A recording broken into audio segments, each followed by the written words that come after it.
Sir, ಈಗ Bengaluru Shivajinagar metro ಸ್ಟೇಷನ್ಗೆ ಹೆಸರು ಬದಲಾವಣೆಗೆ ಮಹಾರಾಷ್ಟ್ರ ಸಿಎಂ ಫಡ್ನವೀಸ್ ಅವರು ತುಂಬಾ ವಿರೋಧವನ್ನು ವ್ಯಕ್ತಪಡಿಸಿದ್ದಾರೆ. ಸರ್, ಒಂಚೂರು ಸೈಡ್ ಈ ಕಡೆ ಸರ್, ಈ ಕಡೆನಾ? ಸರಿ ಆಯ್ತಾ? ಆ ಥರದ್ದು ಏನಾದ್ರು ಪ್ರಸ್ತಾಪ ಇದೆಯಾ ಸರ್ ಸರ್ಕಾರದಲ್ಲಿ? ಮಹಾರಾಷ್ಟ್ರ ಸಿಎಂ ತೀರಾ ವಿರೋಧ ವ್ಯಕ್ತಪಡಿಸ್ತಾ ಇದ್ದಾರೆ. ಶಿವಾಜಿ ಮಾಡೋ ಅವಮಾನ ಅಂತ ಕೇಳ್ತಾ ಇದ್ದಾರೆ. ಅಲ್ಲ, ಈ ತೀರ್ಮಾನಗಳೆಲ್ಲ ಬೆಂಗಳೂರು ಉಸ್ತುವಾರಿ ಸಚಿವರು, ಡೆಪ್ಯೂಟಿ ಚೀಫ್ ಮಿನಿಸ್ಟರ್ ಅವರು ತಗೊಳ್ತಾರೆ. ಯಾಕೆಂದರೆ ಅದು ಬೆಂಗಳೂರು ನಗರಕ್ಕೆ ಸಂಬಂಧಪಟ್ಟಂಥ ವಿಚಾರ.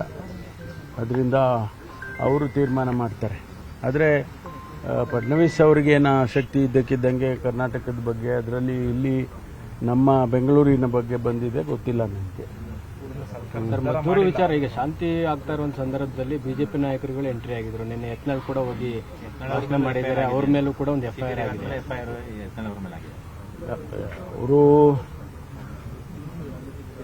ಮೊದಲಿಂದ ನಾವು ಹೇಳ್ತಾ ಇದ್ದೀವಿ, ಇದರಲ್ಲಿ ರಾಜಕೀಯ ಮಾಡಬೇಡಿ. ನಿರ್ಭೀತ, ನಿಷ್ಪಕ್ಷಪಾತ, ವಿಶ್ವಾಸಾರ್ಹ ಸುದ್ದಿಗಳಿಗೆ ಮತ್ತೊಂದು ಹೆಸರಾಗಿರುವಂತ ನ್ಯೂಸ್ 18 ಕನ್ನಡ ಈಗ ಆಪ್ನಲ್ಲೂ ಲಭ್ಯವಿದೆ. ದಯವಿಟ್ಟು ಇಲ್ಲಿರುವಂತ QR ಕೋಡ್ ಸ್ಕ್ಯಾನ್ ಮಾಡಿಕೊಂಡು ಆಪ್ ಡೌನ್ಲೋಡ್ ಮಾಡೋದಕ್ಕೆ ಮರಿಬೇಡಿ. ನಿಮ್ಮ ಬೆಂಬಲ ಹೀಗೆ ಸದಾ ನಮ್ಮೊಂದಿಗಿರಲಿ. ಧನ್ಯವಾದ.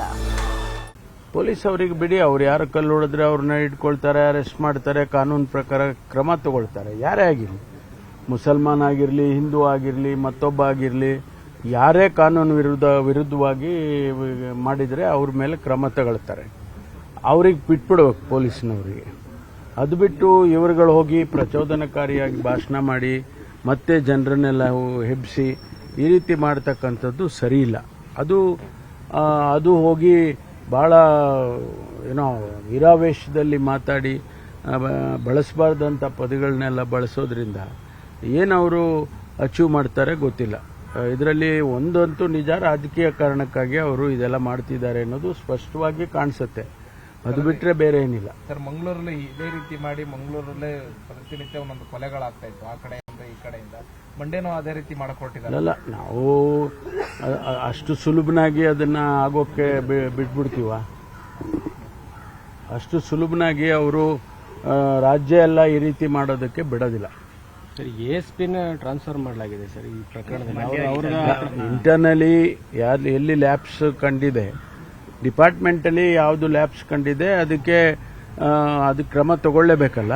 ಈಗ ಒಬ್ಬ ಇನ್ಸ್ಪೆಕ್ಟರ್ ಆಗಿರ್ಬೋದು, ಸಬ್ ಇನ್ಸ್ಪೆಕ್ಟರ್ ಆಗಿರ್ಬೋದು, ಅವರು ಲ್ಯಾಬ್ಸಸ್ ಕಂಡಾಗ ಅವ್ರ ಮೇಲೆ ಕ್ರಮ ಇಂಟರ್ನಲಿ ಡಿಪಾರ್ಟ್ಮೆಂಟಲ್ಲಿ ತಗೊಳ್ತಾರೆ ಯಾವಾಗಲೂ ಕೂಡ. ಆ ರೀತಿ ಕ್ರಮ ತಗೊಂಡಿದ್ದಾರೆ. ಇವ್ರದ್ದು ರೆಸ್ಪಾನ್ಸಿಬಲ್ ಇನ್ಸ್ಪೆಕ್ಟರ್ಗಳು ನೋಡ್ಕೋಬೇಕು. ಆ ಜಸ್ಟಿಫಿಕೇಶನ್ ನಾನು ನಿಮಗೆ ಮಾಧ್ಯಮದ ಮುಂದೆ ಕೊಡಕ್ಕಾಗಲ್ಲ. ಅವರು ಇಂಟರ್ನಲ್ಲಿ ಅವ್ರೇನು ಮಾಹಿತಿಗಳು ಇರ್ತವೆ, ಹೈಯರ್ ಅಥಾರಿಟೀಸ್, ಹೈಯರ್ ಆಫೀಸರ್ಸ್ಗೆ ಮಾಹಿತಿಗಳು ಇರ್ತವೆ. ನಾನು ಇಲ್ಲಿ ಕೂತ್ಕೊಂಡು ನಾನಾಗ್ಲಿ ಅಥವಾ ತಾವಾಗ್ಲಿ ತೀರ್ಮಾನ ಮಾಡೋಕ್ಕಾಗೋದಿಲ್ಲ. ಸರ್, ಈಗ ಬೆಂಗಳೂರು ಶಿವಾಜಿನಗರ ಮೆಟ್ರೋ ಸ್ಟೇಷನ್ಗೆ ಹೆಸರು ಬದಲಾವಣೆಗೆ ಮಹಾರಾಷ್ಟ್ರ ಸಿಎಂ ಫಡ್ನವೀಸ್ ಅವರು ತುಂಬಾ ವಿರೋಧವನ್ನು ವ್ಯಕ್ತಪಡಿಸಿದ್ದಾರೆ. ಸರ್, ಒಂಚೂರು ಸೈಡ್ ಈ ಕಡೆ ಸರ್, ಈ ಕಡೆನಾ? ಸರಿ ಆಯ್ತಾ? ಆ ಥರದ್ದು ಏನಾದ್ರು ಪ್ರಸ್ತಾಪ ಇದೆಯಾ ಸರ್ ಸರ್ಕಾರದಲ್ಲಿ? ಮಹಾರಾಷ್ಟ್ರ ಸಿಎಂ ತೀರಾ ವಿರೋಧ ವ್ಯಕ್ತಪಡಿಸ್ತಾ ಇದ್ದಾರೆ. ಶಿವಾಜಿ ಮಾಡೋ ಅವಮಾನ ಅಂತ ಕೇಳ್ತಾ ಇದ್ದಾರೆ. ಅಲ್ಲ, ಈ ತೀರ್ಮಾನಗಳೆಲ್ಲ ಬೆಂಗಳೂರು ಉಸ್ತುವಾರಿ ಸಚಿವರು, ಡೆಪ್ಯೂಟಿ ಚೀಫ್ ಮಿನಿಸ್ಟರ್ ಅವರು ತಗೊಳ್ತಾರೆ. ಯಾಕೆಂದರೆ ಅದು ಬೆಂಗಳೂರು ನಗರಕ್ಕೆ ಸಂಬಂಧಪಟ್ಟಂಥ ವಿಚಾರ. ಅದರಿಂದ ಅವರು ತೀರ್ಮಾನ ಮಾಡ್ತಾರೆ. ಆದರೆ ಫಡ್ನವೀಸ್ ಅವರಿಗೇನು ಆಸಕ್ತಿ ಇದ್ದಕ್ಕಿದ್ದಂಗೆ ಕರ್ನಾಟಕದ ಬಗ್ಗೆ, ಅದರಲ್ಲಿ ಇಲ್ಲಿ ನಮ್ಮ ಬೆಂಗಳೂರಿನ ಬಗ್ಗೆ ಬಂದಿದೆ ಗೊತ್ತಿಲ್ಲ ನನಗೆ. ಸರ್, ಮತ್ತೂರು ವಿಚಾರ, ಈಗ ಶಾಂತಿ ಆಗ್ತಾ ಇರುವ ಸಂದರ್ಭದಲ್ಲಿ ಬಿಜೆಪಿ ನಾಯಕರುಗಳು ಎಂಟ್ರಿ ಆಗಿದ್ರು. ನಿನ್ನೆ ಯತ್ನಾಳ್ ಕೂಡ ಹೋಗಿ ಭಾಷಣ ಮಾಡಿದ್ದಾರೆ. ಅವ್ರ ಮೇಲೂ ಕೂಡ ಒಂದು ಎಫ್ಐಆರ್ ಆಗಿದೆ. ಅವರು ಮೊದಲಿಂದ ನಾವು ಹೇಳ್ತಾ ಇದ್ದೀವಿ, ಇದರಲ್ಲಿ ರಾಜಕೀಯ ಮಾಡಬೇಡಿ.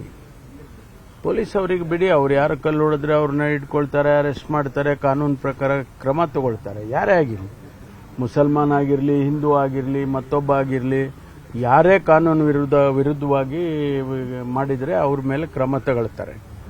ಅವ್ರಿಗೆ ಬಿಟ್ಬಿಡ್ಬೇಕು ಪೊಲೀಸ್ನವರಿಗೆ. ಅದು ಬಿಟ್ಟು ಇವರುಗಳು ಹೋಗಿ ಪ್ರಚೋದನಕಾರಿಯಾಗಿ ಭಾಷಣ ಮಾಡಿ ಮತ್ತೆ ಜನರನ್ನೆಲ್ಲ ಹೆಬ್ಬಿಸಿ ಈ ರೀತಿ ಮಾಡ್ತಕ್ಕಂಥದ್ದು ಸರಿ ಇಲ್ಲ. ಅದು ಹೋಗಿ ಭಾಳ ವೀರಾವೇಶದಲ್ಲಿ ಮಾತಾಡಿ ಬಳಸಬಾರ್ದಂಥ ಪದಗಳನ್ನೆಲ್ಲ ಬಳಸೋದ್ರಿಂದ ಏನವರು ಅಚೀವ್ ಮಾಡ್ತಾರೆ ಗೊತ್ತಿಲ್ಲ. ಇದರಲ್ಲಿ ಒಂದಂತೂ ನಿಜ, ರಾಜಕೀಯ ಕಾರಣಕ್ಕಾಗಿ ಅವರು ಇದೆಲ್ಲ ಮಾಡ್ತಿದ್ದಾರೆ ಅನ್ನೋದು ಸ್ಪಷ್ಟವಾಗಿ ಕಾಣಿಸುತ್ತೆ. ಅದು ಬಿಟ್ಟರೆ ಬೇರೆ ಏನಿಲ್ಲ. ಸರ್, ಮಂಗಳೂರಲ್ಲಿ ಇದೇ ರೀತಿ ಮಾಡಿ ಮಂಗಳೂರಲ್ಲೇ ಪ್ರತಿನಿತ್ಯ ಒಂದೊಂದು ಕೊಲೆಗಳಾಗ್ತಾ ಇತ್ತು, ಆ ಕಡೆಯಿಂದ ಈ ಕಡೆಯಿಂದ. ಮಂಡ್ಯನೂ ಅದೇ ರೀತಿ ಮಾಡಕ್ ಹೊರಟಿದ್ದಾರೆ. ಅಲ್ಲ, ನಾವು ಅಷ್ಟು ಸುಲಭನಾಗಿ ಅದನ್ನ ಆಗೋಕ್ಕೆ ಬಿಟ್ಬಿಡ್ತೀವ?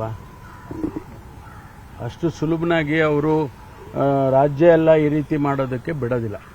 ಸರ್, ASPನ ಟ್ರಾನ್ಸ್ಫರ್ ಮಾಡಲಾಗಿದೆ ಸರ್ ಈ ಪ್ರಕರಣದಲ್ಲಿ. ಇಂಟರ್ನಲಿ ಎಲ್ಲಿ ಲ್ಯಾಬ್ಸ್ ಕಂಡಿದೆ, ಡಿಪಾರ್ಟ್ಮೆಂಟಲ್ಲಿ ಯಾವುದು ಲ್ಯಾಬ್ಸ್ ಕಂಡಿದೆ ಅದಕ್ಕೆ ಕ್ರಮ ತಗೊಳ್ಳೇಬೇಕಲ್ಲ.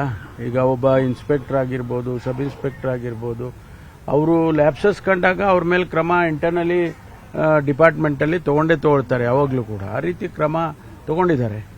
ಇವ್ರದ್ದು ರೆಸ್ಪಾನ್ಸಿಬಲ್. ಇನ್ಸ್ಪೆಕ್ಟರ್ಗಳು ನೋಡ್ಕೋಬೇಕು ಮೆರವಣಿಗೆ. ಆ ಜಸ್ಟಿಫಿಕೇಶನ್ ನಾನು ನಿಮಗೆ ಮಾಧ್ಯಮದ ಮುಂದೆ ಕೊಡಕ್ಕಾಗಲ್ಲ. ಅವರು ಇಂಟರ್ನಲ್ಲಿ ಅವ್ರೇನು ಮಾಹಿತಿಗಳು ಇರ್ತವೆ, ಹೈಯರ್ ಅಥಾರಿಟೀಸ್, ಹೈಯರ್ ಆಫೀಸರ್ಸ್ಗೆ ಮಾಹಿತಿಗಳು ಇರ್ತವೆ.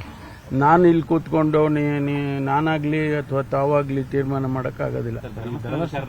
ನಿರ್ಭೀತ, ನಿಷ್ಪಕ್ಷಪಾತ, ವಿಶ್ವಾಸಾರ್ಹ ಸುದ್ದಿಗಳಿಗೆ ಮತ್ತೊಂದು ಹೆಸರಾಗಿರುವಂತ ನ್ಯೂಸ್ 18 ಕನ್ನಡ ಈಗ ಆಪ್ನಲ್ಲೂ ಲಭ್ಯವಿದೆ. ದಯವಿಟ್ಟು ಇಲ್ಲಿರುವ QR ಕೋಡ್ ಅನ್ನ ಸ್ಕ್ಯಾನ್ ಮಾಡಿಕೊಂಡು ಆಪ್ ಅನ್ನ ಡೌನ್ಲೋಡ್ ಮಾಡೋದಕ್ಕೆ ಮರಿಬೇಡಿ.